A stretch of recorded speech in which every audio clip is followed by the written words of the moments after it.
¿cómo están? Otra vez nuevamente por aquí en mi canal de YouTube. Bienvenidas a todas ustedes, mi nombre es Elizabeth Saldarriaga y si usted no está suscrito todavía, apóyenme para que se suscriban y vean todas las cosas lindas que estoy preparando en este canal.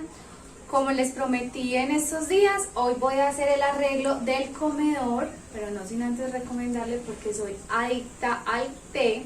Estoy tomándome un té negro que, por cierto, ayuda a la habilidad mental, al aprendizaje y te mantiene súper despierta porque tiene mucho porcentaje de cafeína.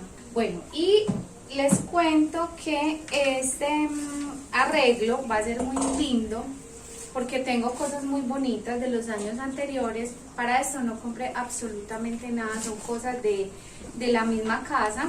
Y les voy a mostrar lo que los materiales o las cosas que vamos a utilizar.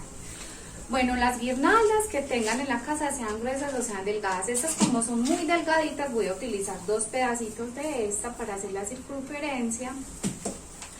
Yo les voy a mostrar estos faroles, son faroles muy bonitos que tenemos acá en la casa, que hemos comprado a lo largo del tiempo. Pero este lo estaba ensayando y queda demasiado grande en el comedor, entonces cuando uno se siente a comer no se va a poder ver que haga más juego con el comedor, porque el comedor es un comedor de café. Bueno, adicional a eso tengo poncetias de varios colores, de varios tamaños, de varios estilos. Tengo unos follajes dorados muy bonitos, tengo esferas de varios colores, doradas, plateadas.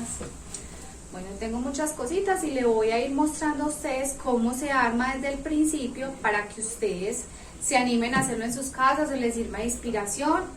Ya saben que todo lo que tengan en la casa lo pueden usar, no solamente comprar y comprar todos los años, sino utilizar, reutilizar y bueno, ya lo que esté bien feito, uno hace una obra de caridad y se lo regala a alguien que no tenga Navidad o que apenas esté empezando.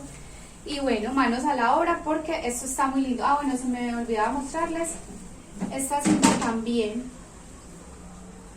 que no es una cinta común como las de siempre, las de malla, pero esta es una mallita, pero en otro estilo. Y es muy bonita. Esta la compré en una plaza de flores que queda cerca donde yo vivo y la tenía guardada hace mucho tiempo, no la he utilizado, pero este año sí llegó la hora de utilizarla.